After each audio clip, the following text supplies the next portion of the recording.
Hey everyone, I'm back again with another video, and this is a topic that I've been throwing around in my head for a while. And this topic has to do with the potential for adopting a Deckmaster format. And this is a question that has been on my mind, especially with the rise of speed duels, along with the success of Yu-Gi-Oh! Duel Links. And this video is going to be more of a thought exercise that aims to explore the viability of a Deckmaster format, rather than my normal analysis videos. But before I start, feel free to like, comment, and share this video, and feel free to check out my other videos, and feel free to subscribe if you really like my content. But without any further ado, let's get into it. So if you're unaware of the Deckmaster format concept, it's basically the idea that was created in the first episode of the third season of the Yu-Gi-Oh! Duel Monsters anime. And it was the idea where you would play the game of Yu-Gi-Oh! With a catch. The catch was that you would pick out a monster that would act as your Deckmaster, and the Deckmaster was kind of like the boss monster on the field, and it had its own unique Deckmaster ability, which kinda gave you an edge, but using the ability would mean that you would officially put the Deckmaster in play, and it's now viable to be a target on the field. And once that happens, the Deckmaster is now vulnerable to being destroyed.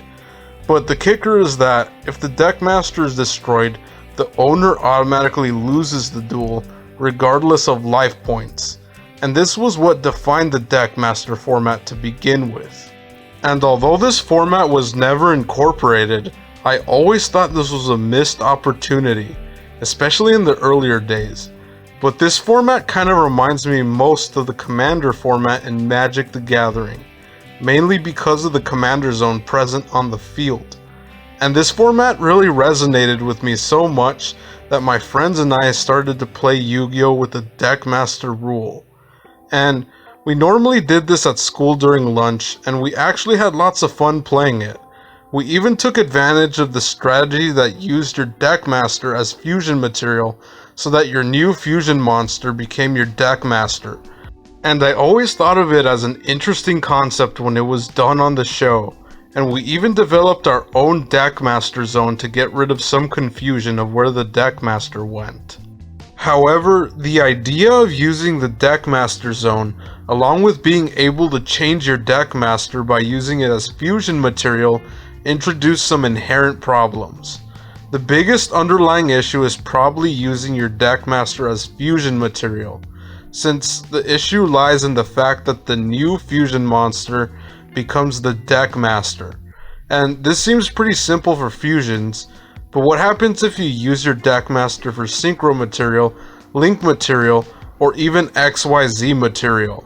I guess the synchro monster could technically become your new Deckmaster, but I could imagine this being a little tedious having to keep track of your new Deckmaster each time you use it for synchro material. And I guess the same can be said for links. But this issue really comes into fruition when you talk about using your Deckmaster as XYZ material. And this issue only really becomes a problem with XYZs since your previous Deckmaster is still technically attached as XYZ material. So it's technically on the field, but it's not in play since it's technically XYZ material, which is a whole issue in itself. So basically, the issue arises mainly because your old Deckmaster never hits the grave, and it never really left the field. So it's kinda stuck in limbo.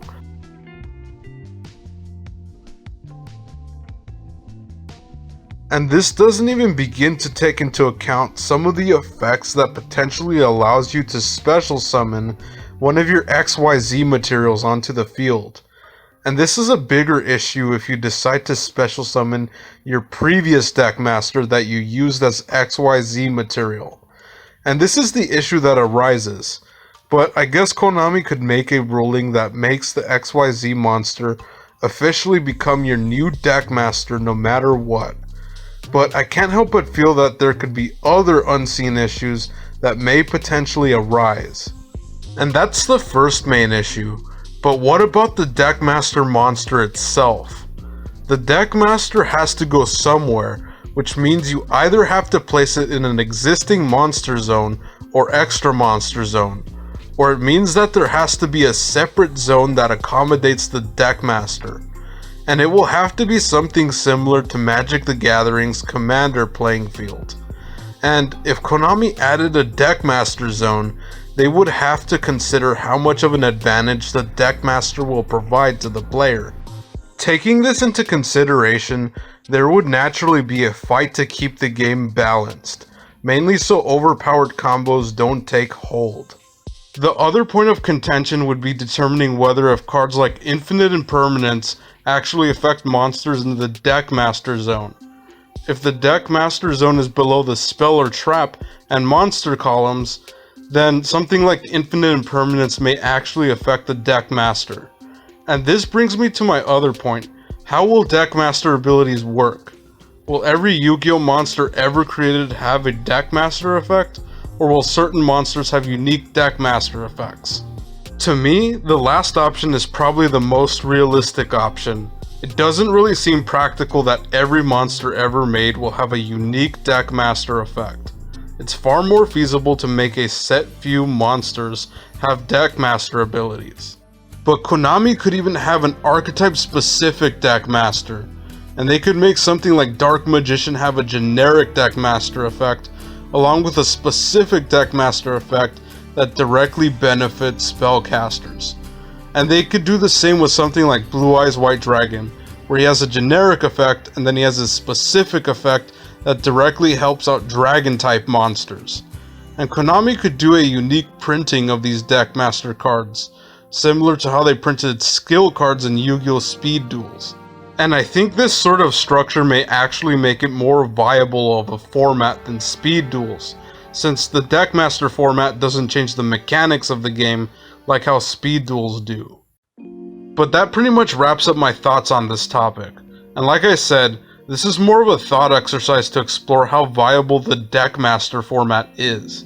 I of course don't know all of the intricacies required to efficiently design a format like this, but I think it's an interesting idea to toss around in the hopes that Konami may actually consider it at one point.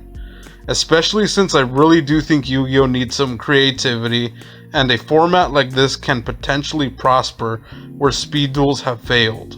And I really think it would be cool to see something like this come to fruition, especially since I've wanted to see this interesting concept applied similar to how it was applied in the show. But with that pretty much wraps it up for this video.